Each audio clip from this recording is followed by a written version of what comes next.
Teganya suamiku selingkuh dengan pembantu kami yang ternyata mantan pacarnya.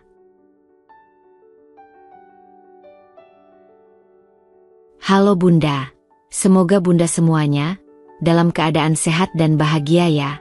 Sebelum masuk ke ceritanya, jangan lupa like, komen dan subscribe channel ini ya. Selamat menonton. Aku, Maya, hidup bahagia dengan suamiku, Mas Ardi, seorang pengusaha sukses. Kami tinggal di rumah mewah dengan asisten rumah tangga, Art, bernama Rina yang rajin dan sopan. Semua terlihat sempurna, meskipun aku sibuk dengan karierku sebagai manajer di sebuah perusahaan ternama.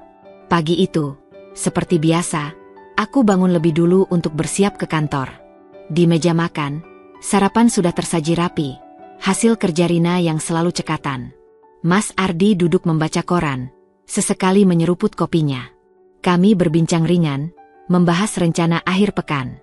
Kita jadi ke villa di puncak, tanyaku sambil mengoles selai di rotiku. Mas Ardi menutup korannya dan tersenyum. Tentu, aku butuh istirahat juga setelah minggu yang padat ini. Aku tersenyum lega. Hidup kami tampak sempurna, rumah besar, pernikahan harmonis, dan kehidupan yang berkecukupan. Aku tidak pernah membayangkan akan ada sesuatu yang bisa mengusik kebahagiaan ini. Saat hendak berangkat kerja, aku memperhatikan Rina yang sedang menyapu halaman. Wajahnya selalu ramah, dan selama 2 tahun bekerja di rumah ini, dia tidak pernah berbuat aneh. Aku merasa bersyukur memilikinya sebagai Art. Namun, saat aku berpamitan kepada Mas Ardi, aku menangkap sesuatu yang aneh. Sekilas, aku melihat tatapan Rina saat menatap Mas Ardi. Bukan tatapan biasa, ada sesuatu di sana. Aku mengabaikannya, menganggap itu hanya perasaanku saja. Hari itu berlalu seperti biasa. Aku sibuk dengan pekerjaanku di kantor, mengurus rapat dan laporan. Namun, di sela-sela kesibukan, aku teringat lagi pada tatapan Rina tadi pagi. Apa itu hanya perasaanku? Atau ada sesuatu yang sedang terjadi tanpa aku sadari? Aku menggelengkan kepala, menepis pikiran itu. Aku tidak ingin berprasangka buruk. Lagi pula, aku percaya pada Mas Ardi. Tidak ada alasan bagiku untuk curiga. Aku tidak tahu bahwa saat itu, hidupku yang tampak sempurna sedang berdiri di ambang kehancuran. Perubahan itu datang perlahan, seperti angin malam yang dingin dan tak terlihat, tapi bisa dirasakan menusuk ke dalam tulang. Awalnya, aku mencoba mengabaikannya, meyakinkan diriku sendiri bahwa semua baik-baik saja. Namun, semakin hari, semakin jelas ada sesuatu yang tidak beres dengan Mas Ardi. Dulu, dia selalu pulang tepat waktu. Kami makan malam bersama, berbincang tentang hari masing-masing, bahkan terkadang menonton film sebelum tidur. Tapi kini, rutinitas itu berubah. Mas Ardi sering pulang larut malam dengan alasan pekerjaan yang menumpuk. Aku mencoba memahaminya. Bisnisnya memang berkembang pesat, dan mungkin memang ada banyak hal yang harus dia urus. Namun, entah kenapa, aku merasakan jarak di antara kami semakin melebar. Ketika aku bertanya, jawabannya selalu singkat, seolah dia tidak ingin membahasnya lebih jauh. Tadi ada meeting mendadak, atau aku harus bertemu klien. Nada suaranya tetap tenang, tapi ada sesuatu dalam sorot matanya yang terasa kosong. Tidak ada lagi kehangatan yang biasanya menyertai tatapan itu. Saat aku mencoba memancing obrolan, dia hanya menanggapinya dengan gumaman singkat, seperti seseorang yang pikirannya berada di tempat lain. Pada suatu malam, aku terbangun di tengah tidurku dan mendapati sisi tempat tidur Mas Ardi kosong. Aku menunggu beberapa saat, berpikir mungkin dia sedang di kamar mandi, tapi suara yang kutunggu tak kunjung datang. Dengan rasa penasaran bercampur cemas, aku keluar dari kamar dan menemukan lampu di ruang kerja masih menyala. Perlahan, aku mendekat dan mengintip dari celah pintu yang sedikit terbuka. Mas Ardi duduk di kursinya, memegang ponselnya dengan ekspresi serius.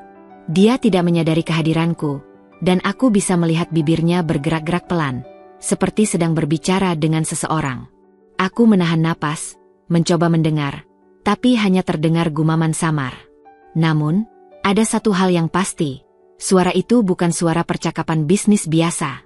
Ada nada lembut di sana, sesuatu yang jarang kudengar lagi darinya akhir-akhir ini. Aku berdiri diam selama beberapa detik sebelum akhirnya melangkah masuk. "Mas?" panggilku pelan. Mas Ardi terlonjak kaget, buru-buru menaruh ponselnya di meja dan menatapku dengan ekspresi yang sulit diartikan. "Maya? Kok belum tidur?" tanyanya. Suaranya sedikit bergetar. "Aku terbangun dan tidak melihatmu di kamar," jawabku jujur. Aku mengamati wajahnya, mencari tanda-tanda kebohongan. "Kamu sedang bicara dengan siapa?" Dia tersenyum tipis, tapi senyumnya terasa dipaksakan. "Hanya klien. Ada beberapa urusan yang harus diselesaikan." Aku menatap ponselnya yang tergeletak di meja. Rasanya ingin sekali aku meraihnya, melihat siapa yang tadi berbicara dengannya. Tapi aku menahan diri. Aku tidak ingin terlihat seperti istri yang curiga tanpa alasan. "Sudah larut, Mas. Istirahatlah," kataku akhirnya. Mas Ardi mengangguk, tapi sebelum dia mematikan lampu dan mengikutiku ke kamar, aku melihatnya sekilas melirik ponselnya lagi. Ada sesuatu di sana, sesuatu yang dia sembunyikan dariku. Dan malam itu, untuk pertama kalinya dalam pernikahan kami, aku merasa asing di samping suamiku sendiri. Beberapa hari kemudian, aku mulai memperhatikan perubahan lain. Mas Ardi semakin sering menghindari kontak mata denganku. Dia menjadi lebih pendiam, lebih banyak menghabiskan waktu di luar rumah. Ketika aku menanyakan rencananya, jawabannya selalu samar. "Ada meeting, ada urusan bisnis, aku harus bertemu seseorang." Suatu sore, aku memutuskan untuk mengecek lemari pakaiannya. Aku hanya ingin memastikan semuanya rapi, sebuah kebiasaan yang kulakukan sesekali. Namun, saat aku membuka salah satu lacinya, aku menemukan sesuatu yang membuat hatiku berdebar. Sebuah parfum pria yang tidak kukenal. Aku tahu semua koleksi parfum Mas Ardi, dan yang satu ini bukan salah satunya. Baunya berbeda, lebih lembut, dengan aroma kayu dan vanila yang tidak pernah dia pakai sebelumnya. Aku mengambil botolnya, membolak-baliknya di tanganku, mencoba mencari tahu apakah mungkin ini hadiah dari seseorang. Namun, tidak ada tanda-tanda khusus di sana. Aku menutup laci dengan hati-hati, tapi pikiranku terus dihantui pertanyaan. Apakah aku hanya berlebihan? Apakah mungkin ini hanya hal sepele yang tidak berarti apa-apa? Atau justru ini adalah bagian dari sesuatu yang lebih besar? Sesuatu yang selama ini aku abaikan? Sore itu, aku duduk sendirian di ruang tamu, memandangi ponselku. Jari-jariku gatal untuk menelepon Mas Ardi dan langsung menanyakan semuanya. Namun, aku tahu, jika aku melakukannya, dia akan menganggapku terlalu curiga. Aku butuh bukti lebih, sesuatu yang bisa menjelaskan semua perubahan aneh ini. Dan tanpa aku sadari, hari-hari berikutnya akan membawaku ke dalam pusaran misteri yang tidak pernah kubayangkan sebelumnya. Hari itu, hujan turun deras di luar jendela. Aku baru saja pulang kerja. Tubuhku masih terasa lelah setelah seharian menghadiri rapat. Begitu memasuki rumah, aku mendapati suasana lebih sunyi dari biasanya. Rina sedang sibuk di dapur, dan Mas Ardi belum pulang. Aku berjalan melewati ruang tamu menuju kamar kami, melepaskan sepatu dengan enggan. Aku merasa kosong, seperti ada sesuatu yang mengganjal di hatiku. Aku tidak tahu apa yang mendorongku untuk masuk ke ruang kerja Mas Ardi malam itu. Mungkin rasa penasaranku yang semakin memuncak, atau mungkin hanya sekadar ingin memastikan bahwa firasat buruk yang selama ini menghantuiku hanyalah ilusi. Dengan langkah ragu, aku membuka pintu dan melangkah masuk. Aroma buku-buku lama bercampur dengan wangi kopi yang sudah dingin masih tercium di udara. Perhatianku tertuju pada laci meja kerja Mas Ardi. Aku tidak pernah benar-benar tertarik untuk mengutak-atik barang-barangnya, tetapi kali ini ada dorongan kuat dalam diriku untuk melakukannya. Dengan hati-hati, aku menarik gagangnya dan melihat berbagai dokumen tersusun rapi di dalamnya. Mataku menyusuri tumpukan kertas itu sampai aku menemukan sebuah amplop coklat yang tampak sudah lama tersimpan di sana. Tangan gemetar, aku mengambil amplop itu dan membukanya. Mataku membelalak saat melihat isi di dalamnya. Beberapa lembar foto yang tampak buram karena usia. Aku menarik napas dalam-dalam sebelum memperhatikannya lebih saksama. Di salah satu foto, Mas Ardi berdiri di samping seorang wanita. Mereka tersenyum, saling memandang dengan tatapan penuh kehangatan. Aku mengerutkan kening, mencoba mengingat siapa wanita itu. Kemudian, seperti dihantam oleh gelombang kesadaran yang menyakitkan, aku mengenali wajah itu. Itu Rina. Jantungku berdetak lebih cepat. Aku mengambil satu foto lainnya. Kali ini, mereka tidak hanya berdiri berdampingan, tetapi Mas Ardi merangkul Rina dengan cara yang jelas menunjukkan kedekatan lebih dari sekadar majikan dan pekerjanya. Mereka tampak muda, bahagia, dan tanpa beban. Sebuah kebersamaan yang terasa intim dan begitu nyata. Aku merasakan perutku bergejolak. Tanganku mengepal di sisi tubuhku saat pikiranku berputar-putar mencari jawaban. Bagaimana mungkin Mas Ardi dan Rina memiliki foto seperti ini? Kapan mereka bersama? Dan yang lebih penting, kenapa foto ini masih disimpan oleh Mas Ardi di dalam lacinya? Kepalaku terasa pening. Aku meletakkan foto-foto itu kembali ke dalam amplop dengan napas tersengal. Aku mencoba menenangkan diriku, mencoba berpikir logis, tetapi sulit. Apakah ini hanya bagian dari masa lalu yang sudah tidak berarti lagi bagi mereka? Atau ada sesuatu yang lebih besar yang selama ini tidak ku ketahui? Aku terduduk di kursi, menggenggam amplop itu dengan erat. Aku tahu aku harus mencari tahu lebih banyak. Aku tidak bisa membiarkan pertanyaan-pertanyaan ini menggantung di pikiranku tanpa jawaban. Namun, aku juga sadar bahwa setelah ini, tidak akan ada jalan kembali. Sekali aku memutuskan untuk menggali lebih dalam, aku harus siap menghadapi kenyataan, apapun itu. Malam itu, aku duduk di ruang kerja Mas Ardi lebih lama dari yang seharusnya. Hujan di luar masih mengguyur deras, seolah menjadi pertanda bahwa badai besar sedang menantiku di depan. Aku hanya belum tahu seberapa besar kehancuran yang akan ditimbulkannya. Pagi itu, pikiranku masih dipenuhi oleh foto-foto yang kutemukan di laci meja kerja Mas Ardi. Wajahnya dan Rina dalam foto itu terus menghantuiku, seolah menjadi teka-teki yang menunggu untuk dipecahkan. Aku mencoba bersikap normal, menyembunyikan kegelisahanku di depan Mas Ardi saat sarapan. Dia tampak seperti biasa, tenang, tersenyum sesekali, tetapi aku mulai memperhatikan sesuatu yang berbeda. Ada ketidaksabaran dalam gerak-geriknya, seakan dia ingin segera menghindari tatapan mataku. Setelah Mas Ardi berangkat ke kantor, aku tetap berada di rumah dengan alasan sedang mengambil cuti. Aku ingin tahu lebih banyak tentang Rina, tentang siapa dia sebenarnya dan apa yang dia sembunyikan. Aku memperhatikannya dari jauh saat dia sibuk mengerjakan pekerjaannya, menyapu halaman, membersihkan perabotan, dan sesekali tersenyum kecil sambil menatap layar ponselnya. Siang harinya, aku melihat Rina keluar rumah dengan membawa tas kecil. Ini adalah kesempatan yang kutunggu. Dengan hati-hati, aku mengikuti langkahnya tanpa menarik perhatian. Dia berjalan ke arah pasar yang tidak terlalu jauh dari kompleks perumahan kami. Aku menjaga jarak, berusaha agar dia tidak menyadari kehadiranku. Di pasar, Rina berhenti di sebuah sudut yang agak sepi. Dia mengeluarkan ponselnya dan mulai berbicara dengan seseorang. Aku bersembunyi di balik rak sayuran milik seorang pedagang tua, berusaha mendengar percakapannya tanpa terlihat. "Aku sudah hampir selesai di sini," kata Rina dengan suara pelan tetapi tegas. "Aku hanya butuh sedikit waktu lagi." Jantungku berdegup lebih cepat. "Selesai? Apa maksudnya?" Aku mencoba mendengarkan lebih jelas, tapi suara di pasar terlalu berisik. Aku hanya menangkap beberapa potongan kata yang terdengar samar. Masih seperti rencana awal, dia tidak curiga. Aku akan pastikan semuanya berjalan sesuai rencana. Aku menahan napas. Siapa yang dia maksud? Apakah itu aku? Apakah ini tentang Mas Ardi?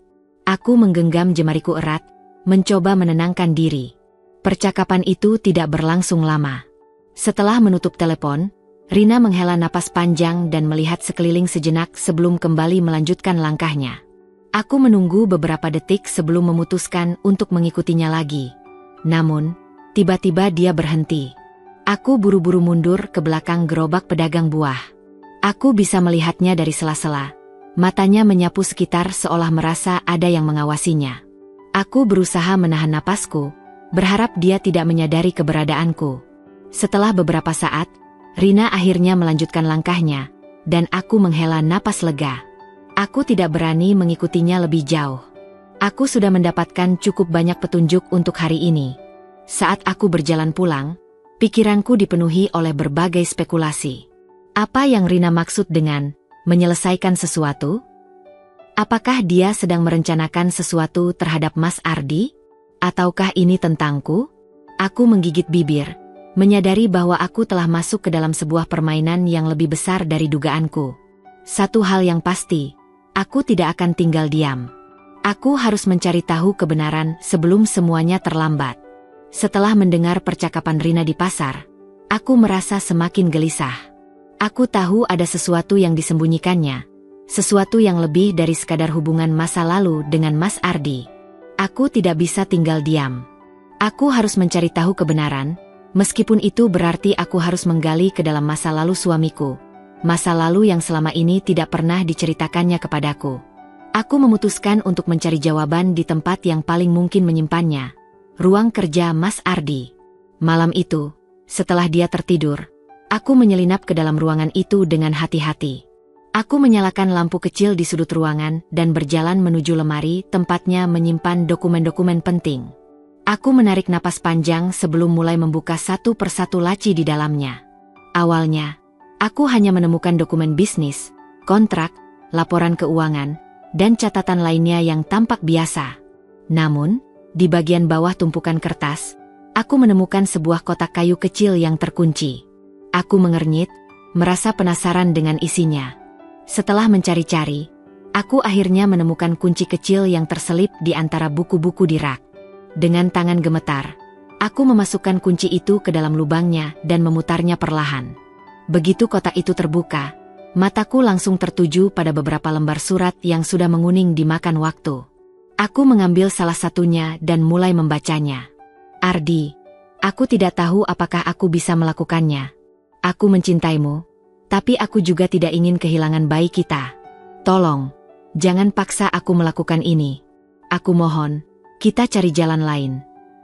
Tanganku gemetar saat aku membaca isi surat itu.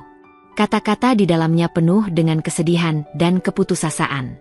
Aku mengambil surat lain, yang tampaknya merupakan balasan dari Mas Ardi. Rina, aku juga tidak ingin ini terjadi, tapi aku tidak punya pilihan. Keluargaku tidak akan pernah menerima anak itu. Jika kau benar-benar mencintaiku, kau harus percaya bahwa ini adalah yang terbaik untuk kita berdua. Aku terhenyak. Nafasku tercekat saat menyadari apa yang baru saja kubaca. Mas Ardi pernah memaksa Rina menggugurkan kandungan mereka? Aku menutup mata, mencoba menenangkan diri. Ini lebih dari sekadar hubungan masa lalu biasa. Ini adalah luka lama, luka yang tampaknya masih berdarah hingga hari ini. Jika Rina benar-benar dipaksa melakukan sesuatu yang bertentangan dengan keinginannya, tidak heran jika dia masih menyimpan dendam. Aku menatap surat-surat itu dengan perasaan campur aduk. Perasaan bersalah mulai menyelinap ke dalam hatiku. Selama ini, aku menganggap Rina sebagai ancaman, sebagai orang yang mungkin ingin merebut suamiku. Tapi bagaimana jika kenyataannya berbeda? Bagaimana jika dia hanya ingin mendapatkan keadilan atas apa yang pernah terjadi padanya? Aku mengembalikan surat-surat itu ke dalam kotak dengan hati-hati. Aku harus berbicara dengan Rina. Aku harus tahu apa yang sebenarnya dia rasakan dan apa yang sebenarnya dia rencanakan. Namun, di balik semua itu, ada satu pertanyaan yang menghantui pikiranku. Apakah Mas Ardi masih menyimpan rasa bersalah terhadap Rina?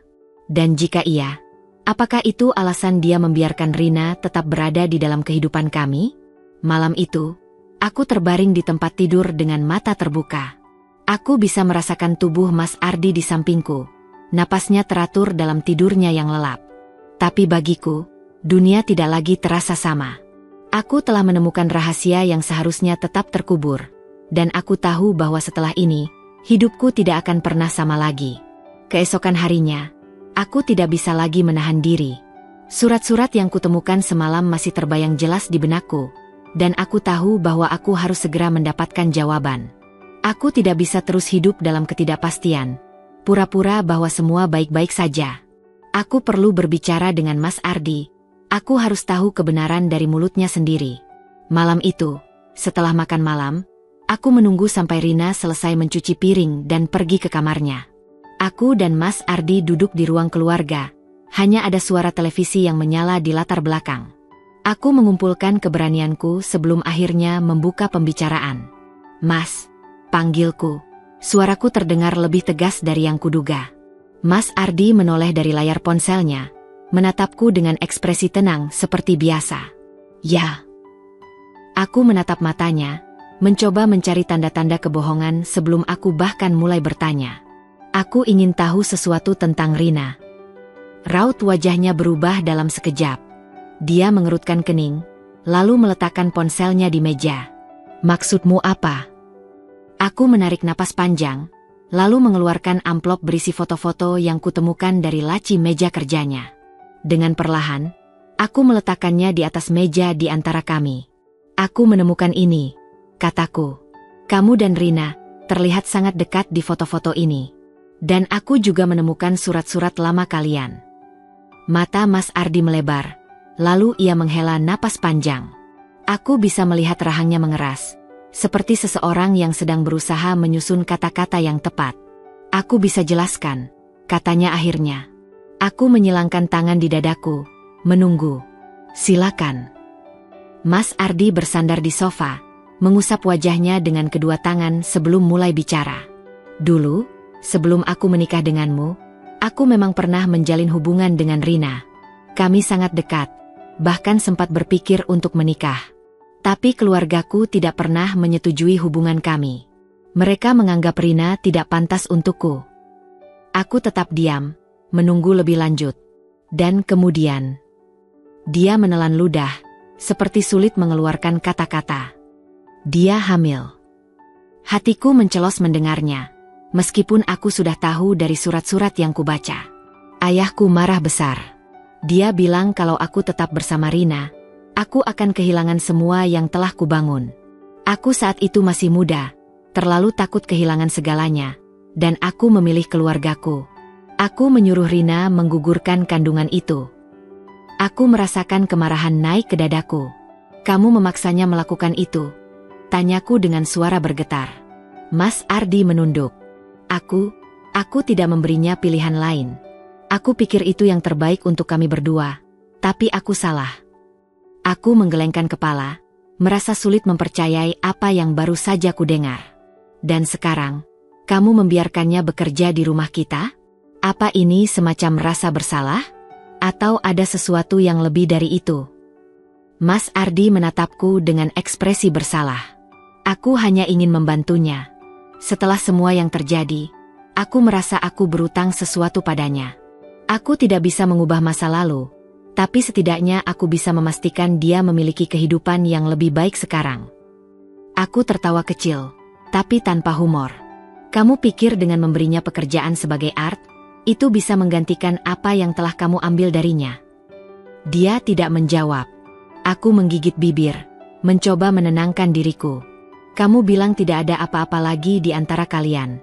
Tapi aku melihat bagaimana kamu bersikap, bagaimana kamu menatapnya. Aku tidak bodoh, Mas. Mas Ardi menghela napas. Aku tidak mencintainya lagi, Maya. Aku mencintaimu. Aku ingin mempercayainya. Aku ingin sekali berpikir bahwa semua ini hanyalah masa lalu yang sudah berlalu. Tapi sesuatu di dalam diriku mengatakan bahwa cerita ini belum selesai. Aku berdiri, merasa tidak ingin lagi berada di ruangan yang sama dengannya.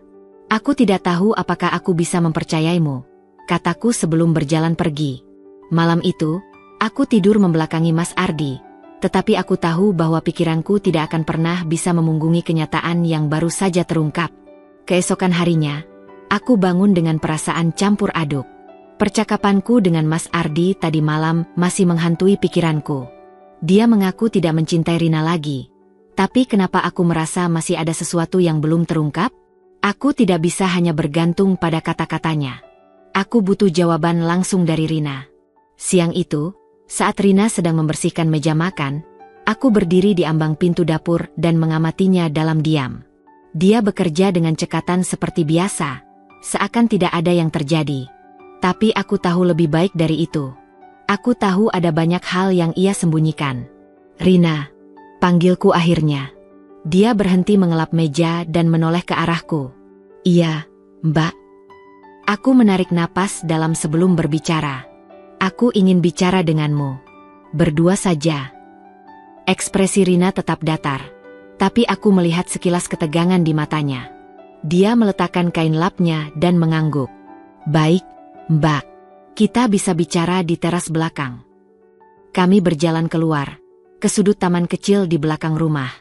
Angin sepau-sepau berhembus, membawa aroma bunga melati yang baru saja mekar. Aku menatap Rina, mencoba membaca ekspresinya, tapi dia tetap tenang, seperti sudah siap menghadapi percakapan ini. Aku tahu kamu dan Mas Ardi punya masa lalu, kataku tanpa basa-basi.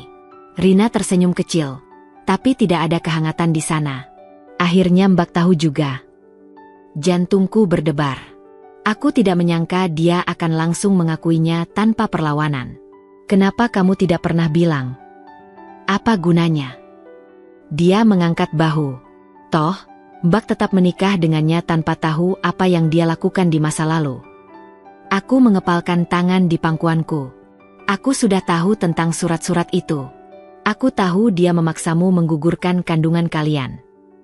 Untuk pertama kalinya, aku melihat ekspresi Rina berubah.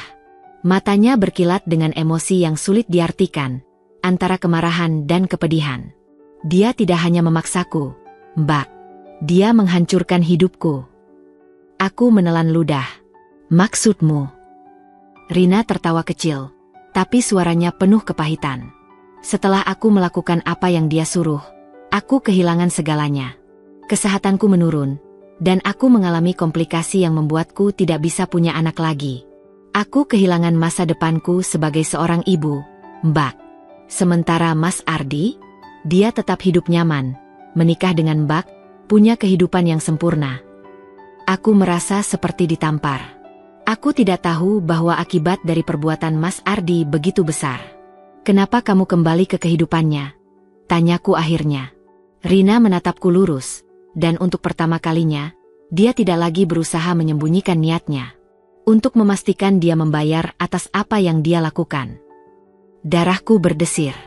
Apa maksudmu? Rina tersenyum tipis. Aku ingin dia merasakan bagaimana rasanya kehilangan.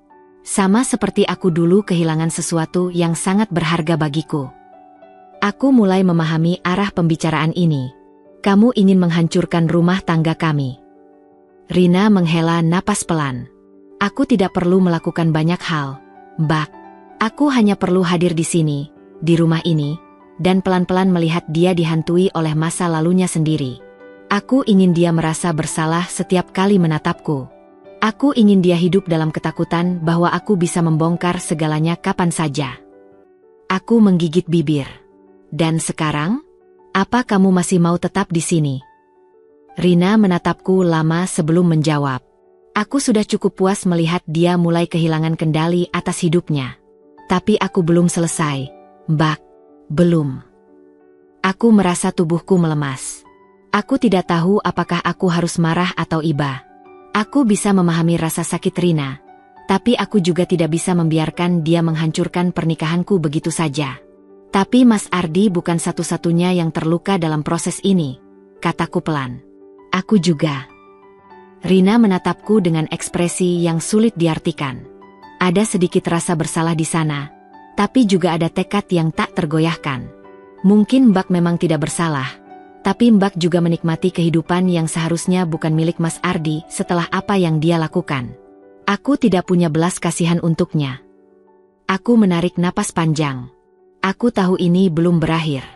Aku tahu bahwa selama Rina masih berada di rumah ini, selama Mas Ardi masih dihantui oleh masa lalu mereka, konflik ini tidak akan pernah selesai. Satu hal yang pasti, aku tidak akan tinggal diam. Jika Rina ingin membalas dendam, maka aku harus memastikan bahwa aku tidak menjadi korban berikutnya. Hari itu, aku merasa gelisah. Percakapanku dengan Rina masih terngiang-ngiang di kepalaku. Aku mencoba bersikap biasa saja di depan Mas Ardi, tapi ada sesuatu dalam diriku yang tidak bisa lagi berpura-pura. Aku tidak tahu mana yang lebih menyakitkan, pengakuan Rina bahwa dia ingin menghancurkan rumah tanggaku atau kenyataan bahwa Mas Ardi telah menyembunyikan begitu banyak hal dariku. Aku ingin percaya bahwa Mas Ardi benar-benar menyesali apa yang telah dilakukannya, bahwa dia tidak lagi terlibat dalam hubungan dengan Rina. Tapi kata-kata Rina terus terulang di benakku. Aku belum selesai, Mbak. Aku tahu bahwa dia masih menyimpan sesuatu yang belum dia katakan padaku. Malam itu, aku pulang lebih awal dari biasanya. Kantor sepi karena sebagian besar rekan kerjaku menghadiri acara luar kota. Aku memutuskan untuk tidak memberitahu Mas Ardi bahwa aku akan pulang lebih awal. Aku ingin melihat bagaimana suasana rumah saat aku tidak ada. Begitu memasuki rumah, aku merasakan ada sesuatu yang aneh. Lampu ruang tamu masih menyala, tapi suasananya terasa sepi. Aku meletakkan tas di meja dan berjalan menuju dapur, di mana aku biasanya menemukan Rina sedang menyelesaikan pekerjaannya. Namun, langkahku terhenti saat aku mendengar suara samar dari dalam. Aku menajamkan pendengaranku. Itu suara Mas Ardi. Dengan langkah pelan, aku berjalan mendekati pintu dapur. Aku hampir tidak bisa percaya dengan apa yang kulihat. Di sana, di bawah cahaya redup lampu dapur, Mas Ardi berdiri berhadapan dengan Rina. Tapi yang membuat hatiku mencelos adalah bagaimana mereka berdiri begitu dekat. Tubuh mereka hampir bersentuhan, dan tangan Mas Ardi berada di bahu Rina. Mata mereka bertemu dalam tatapan yang begitu dalam, seolah dunia di sekitar mereka tidak ada. Aku berdiri membeku, tidak tahu harus berbuat apa. Jantungku berdegup kencang, dadaku terasa sesak. Aku ingin berteriak, ingin menginterupsi momen itu, tapi kakiku terasa terpaku di lantai. Lalu, seolah waktu melambat, aku melihat Mas Ardi mengangkat tangannya dan menyentuh wajah Rina dengan lembut. Rina tidak menolak. Dia hanya menatapnya, seakan menunggu sesuatu yang sudah pasti terjadi. Dan kemudian, sebelum aku sempat berpikir lebih jauh, Mas Ardi menarik Rina ke dalam pelukannya. Dunia di sekelilingku runtuh dalam sekejap. Aku tidak bisa menahan lagi. Apa yang kalian lakukan? Suara gemetar yang keluar dari bibirku membuat mereka terkejut. Mas Ardi langsung melepaskan Rina dan menoleh ke arahku. Wajahnya pucat seperti orang yang baru saja tertangkap basah. Rina tetap diam, tapi aku bisa melihat tatapan puas di matanya. Aku melangkah mendekat, dadaku naik turun menahan emosi. Jadi ini yang kalian lakukan di belakangku. Suaraku hampir bergetar karena amarah. Kalian masih saling mencintai, ya? Aku ini apa buat kalian? Mas Ardi mengangkat tangan seolah ingin menjelaskan sesuatu, tapi aku sudah tidak ingin mendengar. Maya, ini tidak seperti yang kamu pikirkan. Aku tertawa kecil, penuh kepahitan. Tidak seperti yang kupikirkan. Aku menunjuk ke arah mereka. Aku melihat dengan mataku sendiri. Apalagi yang perlu kupikirkan? Mas Ardi tampak panik. Aku tidak bermaksud menyakitimu, Maya. Aku menunggu, menantangnya untuk melanjutkan kalimatnya. Tapi dia tidak melakukannya. Dia hanya menunduk, seakan tidak punya pembelaan lagi. Aku beralih menatap Rina. Kamu puas sekarang? Tanyaku tajam. Rina menatapku dengan ekspresi yang sulit diartikan. Aku tidak pernah menyembunyikan niatku, Mbak. Mbak yang terlalu percaya bahwa semuanya baik-baik saja. Aku merasa dadaku semakin sesak. Jadi ini rencanamu selama ini? Masuk ke dalam rumah tanggaku dan menghancurkannya dari dalam. Rina mengangkat bahu. Aku hanya mengambil kembali sesuatu yang seharusnya milikku. Mataku mulai panas. Aku tidak tahu apakah itu karena marah, kecewa, atau sakit hati yang begitu dalam. Aku ingin menamparnya, ingin membalas dendam atas rasa sakit yang dia berikan padaku. Tapi aku sadar, amarahku tidak akan mengubah kenyataan. Aku mengalihkan pandanganku ke Mas Ardi, berharap masih ada sedikit kejujuran darinya. Aku ingin dengar dari kamu, Mas. Apa benar kamu masih mencintainya? Mas Ardi tidak langsung menjawab. Dia hanya menunduk, seolah mencari jawaban di lantai. Tapi diamnya adalah jawaban yang lebih menyakitkan daripada apapun yang bisa dia katakan.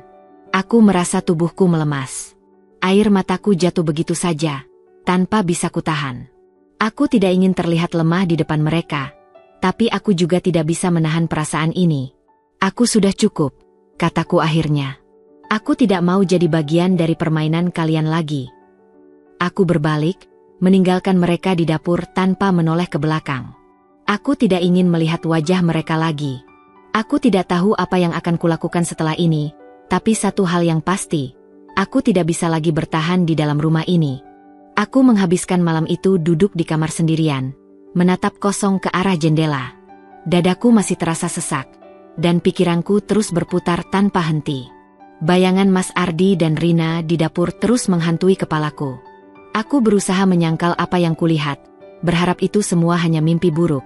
Tapi rasa sakit di hatiku mengatakan bahwa ini nyata. Aku tidak bisa tinggal diam. Aku harus menghadapinya. Aku harus mendengar langsung dari Mas Ardi, tanpa kebohongan, tanpa alasan, tanpa lagi sandiwara yang menyakitkan ini. Aku menunggu hingga larut malam. Aku tahu Mas Ardi tidak akan bisa tidur dengan tenang setelah kejadian tadi. Dan benar saja, aku mendengar langkah kaki dari luar kamar. Aku menunggu sampai dia masuk. Ketika pintu terbuka dan dia melangkah masuk, aku menatapnya dengan penuh amarah dan kekecewaan. Kita perlu bicara. Mas Ardi tampak lelah. Dia menutup pintu dengan pelan, lalu berdiri di dekatnya, seakan tidak yakin harus mendekat atau tetap di tempatnya. Maya, aku bisa jelaskan. Aku mendengus. Tentu saja. Kamu selalu bisa menjelaskan, kan? Aku berdiri dari tempat tidur, melipat tangan di dadaku. Aku ingin tahu, Mas, sejak kapan? Sejak kapan kamu dan Rina kembali dekat? Dia menghela napas panjang, menunduk sejenak sebelum akhirnya menatapku. Aku tidak tahu bagaimana menjelaskannya tanpa terdengar seperti orang brengsek. Aku tertawa sinis.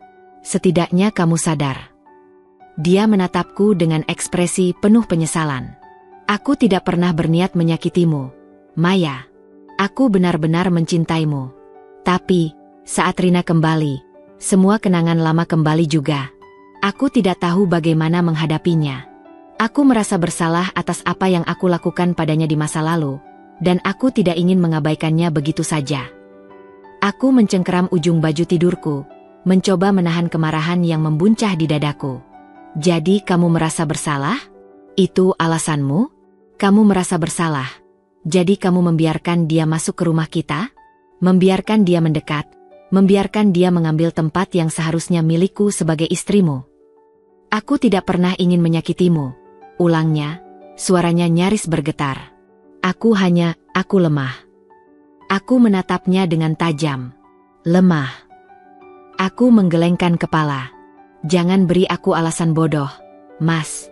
Kamu bukan anak kecil yang tidak bisa mengendalikan diri. Kamu punya pilihan. Dan kamu memilih untuk membohongiku. Aku melangkah maju, mendekatinya. Kamu tahu apa yang paling menyakitkan dari semua ini? Bukan hanya perselingkuhanmu, tapi kenyataan bahwa aku percaya padamu. Aku percaya bahwa kita bisa melewati semua ini, bahwa kita cukup kuat. Tapi ternyata aku hanya seorang istri yang dibohongi suaminya sendiri. Mas Ardi menutup matanya sejenak, seperti orang yang sudah kehabisan kata-kata. Aku tidak tahu bagaimana memperbaiki ini, Maya. Aku tertawa kecil. Dingin. Kamu pikir ini bisa diperbaiki? Aku menunjuk ke arah dadaku. Aku sudah terluka terlalu dalam, Mas. Tidak ada yang bisa menghapus itu. Dia terdiam, wajahnya penuh dengan penyesalan. Tapi aku tidak ingin melihatnya. Aku tidak ingin lagi mendengar permintaan maafnya yang hampa. Aku menatapnya tajam. Aku ingin kamu keluar dari kamar ini. Malam ini juga. Dia menatapku dengan terkejut. Maya, jangan seperti ini. Kita bisa bicara. Tidak ada lagi yang perlu dibicarakan, potongku tajam. Aku butuh waktu untuk berpikir. Dan aku tidak bisa melakukannya kalau kamu masih ada di sini. Dia menatapku sejenak, lalu mengangguk pelan. Baik. Tanpa berkata apa-apa lagi, dia berbalik dan berjalan keluar dari kamar. Aku mendengar pintu tertutup di belakangnya. Dan untuk pertama kalinya malam itu, aku merasa bisa bernapas sedikit lebih lega. Aku tidak tahu apa yang akan terjadi selanjutnya, tapi satu hal yang pasti, aku tidak akan lagi membiarkan diriku menjadi korban dari kebohongan ini. Aku menghabiskan sepanjang malam duduk di sudut tempat tidur, memeluk lutut sambil menatap kosong ke arah jendela. Hawa malam yang dingin masuk melalui celah tirai yang sedikit terbuka, tetapi rasanya tidak sedingin hatiku saat ini. Semua yang telah terjadi selama beberapa hari terakhir berputar di kepalaku, seperti film yang tak kunjung berhenti diputar. Aku telah berusaha menahan semuanya, mencoba mencari alasan, berharap bahwa ada sesuatu yang bisa menyelamatkan pernikahanku. Tapi malam ini, aku menyadari bahwa semuanya sudah hancur. Kepercayaan yang kubangun dengan susah payah telah dirusak oleh suamiku sendiri.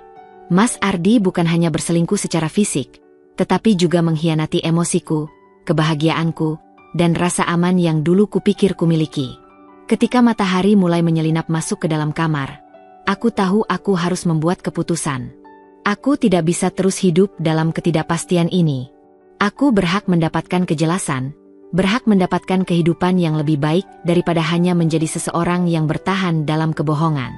Aku menguatkan diri, bangkit dari tempat tidur, dan berjalan keluar kamar. Rumah terasa sepi. Aku tidak tahu di mana Mas Ardi, tetapi aku tidak peduli. Aku mengambil napas dalam-dalam dan melangkah ke meja makan, di mana secangkir kopi yang telah kusiapkan tadi sudah mulai dingin.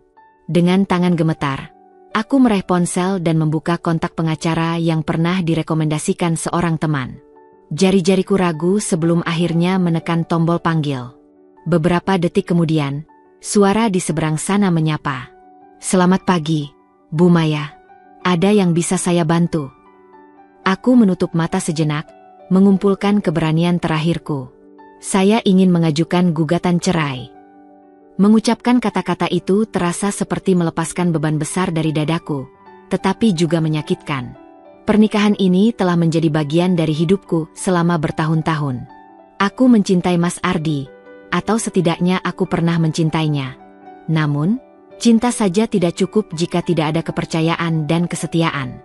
Setelah berbicara dengan pengacara dan menyusun langkah-langkah awal, aku duduk di meja makan, merasakan kekosongan yang aneh. Aku tidak menangis. Aku hanya merasa lelah. Beberapa saat kemudian, aku mendengar langkah kaki mendekat. Mas Ardi muncul dari arah ruang tamu. Wajahnya tampak lelah dan penuh kecemasan. Dia pasti sudah tahu bahwa ada sesuatu yang akan terjadi. "Kamu sudah bangun," katanya pelan, seperti ragu apakah aku masih mau berbicara dengannya. Aku mengangguk tanpa ekspresi. Aku sudah menghubungi pengacara. Matanya melebar. "Maya, jangan lakukan ini." Aku menatapnya, mencoba mencari sisa-sisa pria yang dulu kucintai. Tapi yang kulihat hanyalah seseorang yang telah mengecewakanku terlalu dalam. Aku sudah memikirkannya matang-matang. "Mas, aku tidak bisa terus seperti ini." Dia berjalan mendekat, mencoba meraih tanganku, tetapi aku menariknya menjauh. "Maya, aku menyesal. Aku benar-benar menyesal. Aku akan melakukan apapun untuk memperbaiki ini." Aku menghela napas panjang, mencoba tetap tenang. "Kalau kamu benar-benar menyesal, kamu tidak akan melakukannya sejak awal." Dia terdiam. Aku melihat bagaimana otot-otot rahangnya menegang, bagaimana matanya dipenuhi penyesalan yang terlambat datang. "Aku mencintaimu, Maya," katanya, suaranya nyaris bergetar. Aku tersenyum kecil, tapi itu bukan senyuman bahagia. "Kalau kamu mencintaiku, kamu tidak akan menghancurkanku seperti ini." Dia menutup wajahnya dengan kedua tangan, seakan mencoba mencari cara untuk mengubah keputusanku. Tapi aku sudah selesai. Aku sudah melewati batas di mana aku bisa memberi kesempatan kedua. "Aku akan keluar dari rumah ini," kataku akhirnya. "Aku akan tinggal di apartemen sementara sampai semua proses perceraian selesai." Mas Ardi menatapku dengan putus asa. "Maya, tolong. Kita bisa mencoba lagi." Aku menggeleng. "Tidak ada yang bisa diperbaiki, Mas. Aku tidak bisa kembali mencintai seseorang yang sudah mengkhianatiku." Aku berdiri, meninggalkan kopi dinginku yang tidak tersentuh, lalu berjalan menuju kamar untuk mulai mengemasi barang-barangku. Setiap langkah terasa berat, tetapi aku tahu bahwa ini adalah satu-satunya cara untuk menyelamatkan diriku sendiri. Di belakangku, aku bisa mendengar Mas Ardi menghela napas panjang, seolah baru menyadari bahwa dia benar-benar kehilangan aku. Tapi kali ini, aku tidak akan menoleh lagi. Aku telah membuat keputusan, dan aku tidak akan menyesalinya. Sudah beberapa hari sejak aku meninggalkan rumah itu, rumah yang dulu kuanggap sebagai tempat paling aman, tetapi kini hanya menyisakan kenangan pahit dan pengkhianatan. Aku kini tinggal di sebuah apartemen kecil di pusat kota, jauh dari kehidupan mewah yang dulu kubagi dengan Mas Ardi. Meski tidak sebesar dan semegah rumah lamaku, apartemen ini memberiku kedamaian. Setidaknya di sini, aku tidak harus melihat wajahnya atau mendengar suaranya lagi. Tapi meskipun aku mencoba mengubur semua kenangan buruk, ada satu hal yang masih terus mengganggu pikiranku. Rina.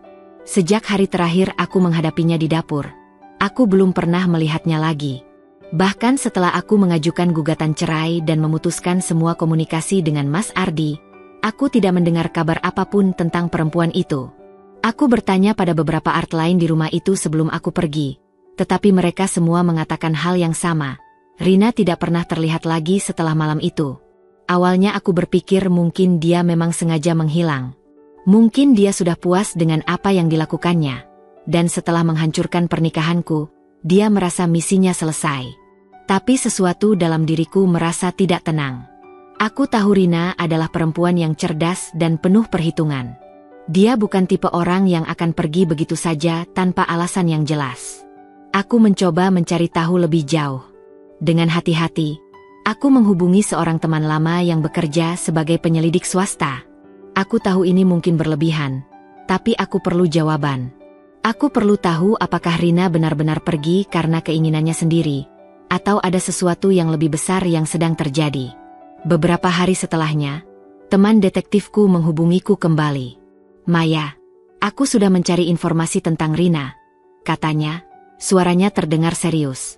Dan sepertinya ada sesuatu yang janggal. Jantungku berdetak lebih cepat. Janggal bagaimana? Tanyaku. Aku mencoba melacak keberadaannya, melihat apakah ada catatan perjalanan, bukti dia meninggalkan kota atau berpindah tempat tinggal. Tapi dia benar-benar menghilang tanpa jejak. Tidak ada tiket pesawat, tidak ada laporan sewa tempat tinggal, tidak ada transaksi kartu bank atas namanya dalam beberapa hari terakhir. Aku menggigit bibir. Jadi kamu bilang, dia benar-benar lenyap begitu saja? Ya, jawabnya. Dan itu bukan hal yang biasa. Jika seseorang benar-benar ingin menghilang, biasanya masih ada jejak-jejak kecil. Setidaknya transaksi keuangan atau sesuatu yang menunjukkan dia masih hidup. Tapi Rina? Tidak ada apapun. Aku merasa bulu kuduku meremang. Rina mungkin perempuan manipulatif dan licik, tetapi dia bukan orang yang akan meninggalkan semua yang dia rencanakan begitu saja. Aku mulai bertanya-tanya, apakah ada sesuatu yang lebih besar yang sedang terjadi? Apakah mungkin Mas Ardi terlibat dalam kepergiannya? Aku memutuskan untuk menghubungi Mas Ardi, meskipun aku sebenarnya enggan berbicara dengannya lagi. Aku perlu tahu apakah dia tahu sesuatu tentang menghilangnya Rina. Telepon berdering beberapa kali sebelum akhirnya diangkat. Suara Mas Ardi terdengar berat di seberang sana. Maya. Aku ingin bertanya sesuatu, kataku tanpa basa-basi. Kamu tahu kemana Rina pergi? Ada jeda panjang sebelum dia menjawab. Kenapa kamu bertanya soal Rina? Karena dia menghilang, Mas. Tidak ada satupun jejak tentangnya. Tidak ada transaksi, tidak ada tanda-tanda dia pergi kemanapun. Seakan dia lenyap begitu saja dari dunia ini, kataku, menekan suaraku agar tetap terdengar tegas. Dan aku tidak bisa menghilangkan perasaan bahwa ada sesuatu yang tidak beres. Mas Ardi menghela napas berat. Aku juga tidak tahu, Maya. Dia pergi begitu saja setelah malam itu. Aku pikir dia hanya ingin menjauh dari semuanya. Aku mendengus. Kamu benar-benar tidak tahu, atau kamu hanya tidak mau memberitahuku? Aku bersumpah, aku tidak tahu, katanya, terdengar frustasi. Aku bahkan tidak bisa menghubunginya lagi. Dia sudah memblokir nomorku, dan semua barangnya sudah tidak ada di rumah. Aku tidak mengerti apa yang sebenarnya terjadi. Aku mencoba mencari tanda-tanda kebohongan dalam suaranya, tetapi kali ini dia terdengar tulus. Aku tidak yakin apakah aku harus mempercayainya atau tidak, tetapi satu hal yang pasti, menghilangnya Rina bukanlah sesuatu yang normal. Setelah menutup telepon, aku duduk di sofa dengan perasaan yang campur aduk. Apa yang sebenarnya terjadi pada Rina? Apakah dia pergi dengan keinginannya sendiri? Atau ada sesuatu yang lebih besar yang sedang dimainkan di balik layar? Aku tidak tahu jawabannya. Tapi satu hal yang aku tahu, aku tidak akan bisa tenang sampai aku menemukannya. Aku pikir aku sudah siap untuk melupakan segalanya. Aku pikir setelah meninggalkan rumah itu dan mengajukan gugatan cerai, hidupku akan perlahan kembali normal. Tapi rupanya, drama ini belum selesai. Pagi itu, aku sedang duduk di ruang tamu apartemen kecilku, mencoba menikmati secangkir kopi sambil membaca berita di ponsel. Langit mendung, seakan mencerminkan suasana hatiku yang masih belum benar-benar pulih dari semua kekacauan yang terjadi. Aku hampir terbiasa dengan kesendirian ini, dengan kesunyian yang menggantikan riuhnya rumah tangga yang dulu kupikir bahagia. Tiba-tiba, teleponku bergetar. Sebuah nomor yang tidak kukenali muncul di layar.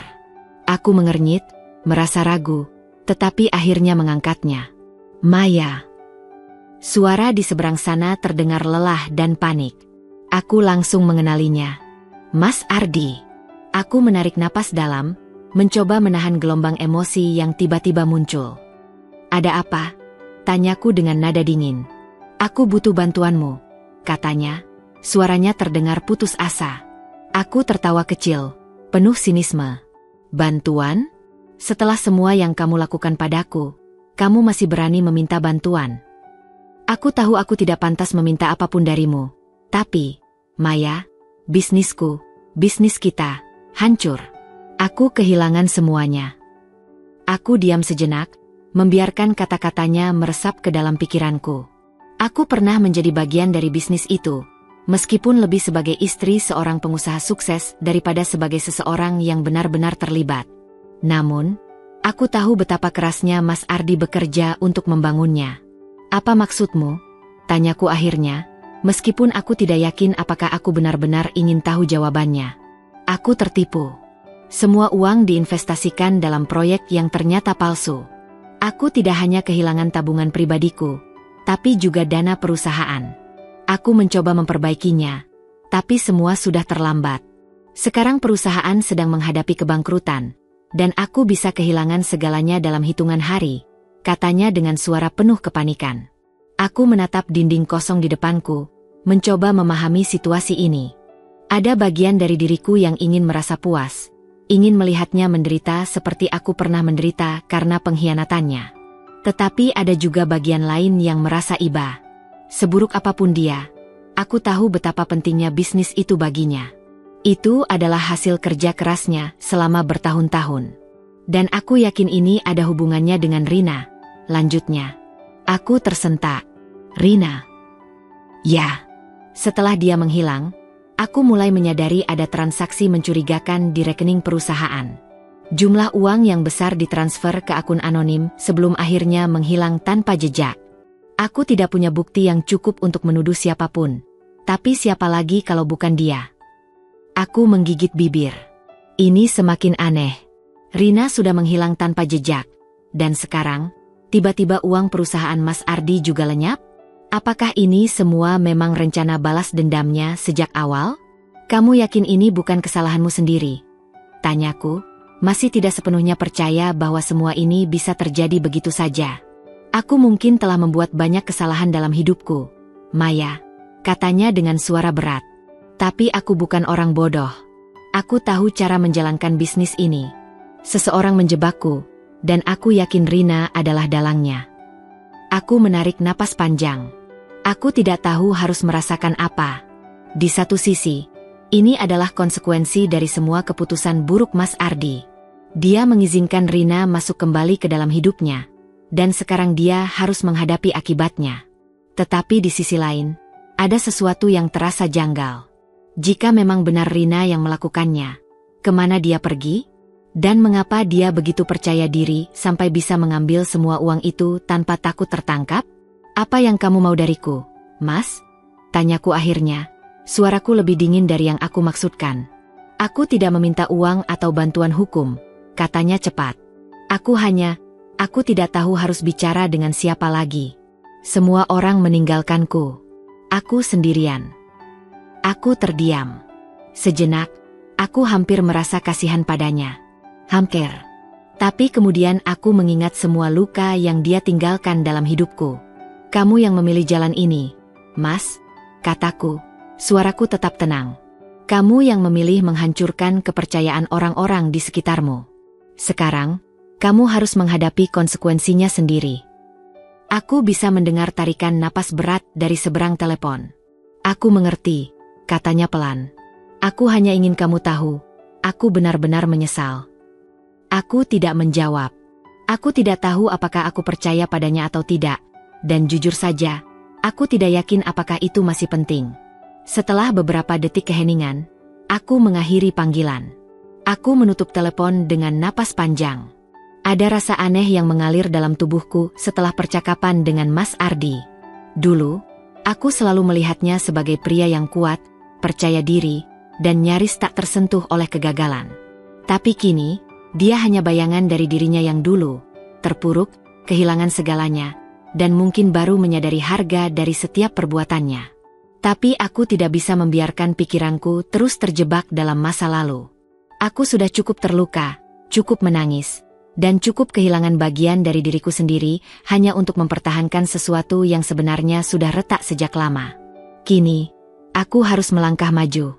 Aku harus mulai membangun kembali hidupku, tanpa bayang-bayang pengkhianatan dan rasa sakit. Aku mulai dengan hal kecil. Setiap pagi, aku bangun lebih awal dan membiarkan sinar matahari menyapu wajahku. Aku merapikan apartemen kecilku dengan teliti, mengatur ulang ruanganku agar terasa lebih nyaman dan lebih seperti rumah. Tidak ada lagi jejak kehidupan lamaku di sini. Tidak ada foto pernikahan. Tidak ada perabotan mahal yang mengingatkanku pada kehidupan mewah yang dulu kupunya. Yang ada hanyalah aku dan kehidupanku yang baru, yang sedang kuciptakan sedikit demi sedikit. Aku juga mulai kembali fokus pada pekerjaanku. Selama ini, karierku sempat tertinggal karena aku terlalu sibuk menjadi istri seorang pengusaha sukses. Aku dulu sering menomorduakan mimpiku sendiri, berpikir bahwa peranku dalam pernikahan lebih penting daripada ambisi pribadiku. Tapi sekarang, aku menyadari bahwa aku telah mengabaikan diriku sendiri terlalu lama. Aku mengajukan beberapa proyek baru di kantorku, lebih aktif dalam rapat, dan kembali membangun reputasiku sebagai seorang manajer yang kompeten. Rasanya seperti menemukan kembali bagian dari diriku yang dulu sempat hilang. Seorang perempuan yang tidak hanya bergantung pada suaminya, tetapi seseorang yang bisa berdiri di atas kakinya sendiri. Tentu saja, ada hari-hari di mana rasa sakit itu masih datang. Ada malam-malam di mana aku terbangun dengan pikiran yang penuh dengan kenangan, dengan bayangan-bayangan pengkhianatan yang masih menghantui. Tapi aku belajar untuk menerima rasa sakit itu, bukan lagi sebagai luka yang harus kuhindari, tetapi sebagai bagian dari perjalananku. Aku tidak ingin lagi menjadi korban. Aku ingin menjadi seseorang yang tumbuh dari luka-lukanya, yang menjadikan penderitaan masa lalu sebagai pijakan untuk menjadi lebih kuat. Aku juga mulai membuka diri pada dunia luar. Aku kembali menghubungi teman-teman lama yang sempat kutinggalkan karena terlalu sibuk dengan pernikahanku. Aku bertemu mereka, menghabiskan waktu dengan tertawa dan berbagi cerita, menyadari betapa banyak yang telah kulewatkan selama ini. Mereka menerimaku dengan tangan terbuka, tanpa pertanyaan yang menyakitkan, hanya dukungan yang tulus dan kehangatan yang selama ini kurindukan. Suatu hari, saat aku sedang duduk di sebuah kafe, menikmati waktu sendiri sambil membaca buku, seorang wanita parubaya yang duduk di meja sebelah menatapku dan tersenyum. "Kamu terlihat seperti seseorang yang sedang memulai kembali hidupnya," katanya dengan lembut. Aku tersenyum kecil, sedikit terkejut dengan komentarnya. "Bagaimana Anda tahu?" tanyaku. Dia mengangkat bahu. "Aku pernah berada di posisi itu juga. Aku bisa melihatnya dari cara matamu berbicara. Ada kesedihan, tapi juga ada kekuatan di sana." Aku terdiam sesaat, merasakan kata-katanya meresap ke dalam hatiku. Aku belum pernah memikirkan hal itu sebelumnya, tapi mungkin dia benar. Aku masih membawa luka itu, tapi aku juga mulai menemukan kekuatan baru di dalamnya. Hari-hari berlalu, dan aku terus berjalan maju. Aku tidak tahu apa yang menunggu di depan sana, tapi untuk pertama kalinya dalam waktu yang lama, aku tidak lagi takut. Aku tahu bahwa aku akan baik-baik saja. Aku tahu bahwa aku tidak butuh siapapun untuk melengkapi hidupku. Aku sudah cukup. Aku sudah cukup kuat. Dan dengan pemikiran itu, aku menutup bukuku, tersenyum pada diriku sendiri, dan melangkah keluar dari kafe. Ini adalah awal baru. Ini adalah hidupku, dan aku siap untuk menjalani setiap momennya. Aku tidak pernah percaya sepenuhnya pada konsep karma, tapi melihat apa yang terjadi pada Mas Ardi akhir-akhir ini, aku mulai mempertimbangkannya. Aku tidak berharap keburukan menimpanya, tapi aku juga tidak bisa menyangkal bahwa apa yang dialaminya sekarang adalah akibat dari perbuatannya sendiri. Beberapa minggu setelah percakapan terakhir kami, kabar tentang kebangkrutan Mas Ardi mulai menyebar. Bisnis yang dulu begitu kuat dan dihormati kini hanya tinggal nama. Klien-klien mulai menarik diri, investor kehilangan kepercayaan, dan perlahan, kerajaan bisnis yang ia bangun selama bertahun-tahun runtuh begitu saja. Aku mendengar dari beberapa kolega bahwa Mas Ardi kini tidak lagi memiliki kantor megah di pusat kota. Bahkan rumah yang dulu kami tinggali sudah dijual untuk menutupi sebagian utang-utangnya. Dari seorang pria yang selalu tampil percaya diri dan berwibawa, ia kini berubah menjadi seseorang yang terpuruk, kehilangan segalanya dalam sekejap. Aku pikir aku akan merasa puas melihatnya menderita, melihatnya membayar semua perbuatannya. Tapi ketika aku mendengar tentang kondisinya dari seorang teman, aku justru merasa kosong. Tidak ada kebahagiaan, tidak ada kepuasan, hanya perasaan bahwa semua ini memang sudah seharusnya terjadi. Suatu sore, saat aku baru saja pulang dari kantor, aku mendengar bel apartemenku berbunyi. Aku tidak mengharapkan tamu, dan ketika aku membuka pintu, aku terkejut melihat siapa yang berdiri di hadapanku. Mas Ardi. Penampilannya jauh berbeda dari terakhir kali aku melihatnya. Wajahnya tampak lebih tirus, matanya sayu dengan lingkaran hitam yang dalam. Kemeja yang ia kenakan tampak kusut, dan dia terlihat seperti seseorang yang sudah lama tidak tidur dengan nyenyak. Aku tahu aku tidak seharusnya datang ke sini, katanya dengan suara yang terdengar lelah. Tapi aku tidak tahu harus pergi kemana lagi. Aku menatapnya lama. Dulu, melihatnya dalam keadaan seperti ini mungkin akan membuat hatiku luluh. Aku mungkin akan merasa kasihan, merasa ingin membantunya bangkit kembali. Tapi tidak kali ini. Apa yang kamu mau, Mas? Tanyaku dengan nada datar. Dia menghela napas panjang sebelum akhirnya berkata, "Aku hanya ingin minta maaf, Maya. Aku tahu kata-kata saja tidak cukup, tapi aku benar-benar menyesal atas semua yang sudah aku lakukan padamu." Aku menyandarkan tubuhku pada pintu, menatapnya tanpa ekspresi. "Maaf?" Aku mengulang kata itu, mencoba merasakannya di lidahku. "Setelah semua yang terjadi, setelah semua luka yang kamu tinggalkan, kamu pikir maaf bisa mengubah semuanya?" Dia menggeleng lemah. "Aku tahu tidak bisa. Aku tidak tahu lagi siapa diriku tanpa kamu." Aku hampir tertawa mendengarnya. Ironis sekali. Dulu, akulah yang merasa kehilangan jati diri karena selalu berdiri di bayangannya. Aku yang mengorbankan mimpiku untuk mendukungnya, untuk memastikan bahwa dia memiliki segalanya. Dan sekarang, ketika semuanya sudah hancur, dia baru menyadari bahwa dia tidak bisa berdiri sendiri. "Aku sudah tidak bisa kembali, Mas," kataku akhirnya. "Aku sudah berjalan terlalu jauh untuk kembali ke masa lalu." Dia menatapku dengan mata yang penuh harapan, tapi aku tidak lagi bisa melihat pria yang dulu pernah kucintai. Yang kulihat hanya seseorang yang akhirnya menghadapi akibat dari semua pilihannya. "Aku mengerti," katanya pelan, suaranya hampir seperti bisikan. "Aku hanya ingin kamu tahu, aku benar-benar menyesal." Aku tidak menjawab. Aku hanya mengangguk kecil, lalu menutup pintu tanpa melihat ke belakang. Aku berdiri di sana, mendengarkan langkah kakinya menjauh. Aku tidak merasa marah, tidak merasa puas, hanya merasa lega. Lega karena aku tidak lagi terjebak dalam kisah lama yang hanya membawa luka. Karma memang punya caranya sendiri untuk bekerja. Tapi yang terpenting, aku akhirnya menyadari bahwa aku tidak butuh melihatnya menderita untuk bisa melanjutkan hidup. Aku sudah menemukan kekuatanku sendiri. Aku sudah bebas. Hari-hari berlalu, dan aku semakin terbiasa dengan kehidupan baruku. Tidak ada lagi kecemasan tentang pengkhianatan, tidak ada lagi perasaan takut kehilangan seseorang yang seharusnya selalu ada untukku. Untuk pertama kalinya setelah sekian lama, aku benar-benar merasa damai. Aku mulai mengisi waktuku dengan hal-hal yang dulu tidak pernah sempat kulakukan. Aku kembali menulis, sebuah hobi yang sudah lama kutinggalkan sejak sibuk menjadi istri seorang pengusaha sukses. Aku menghabiskan akhir pekan di kafe favoritku, menyesap kopi sambil mencatat pemikiranku di buku harian.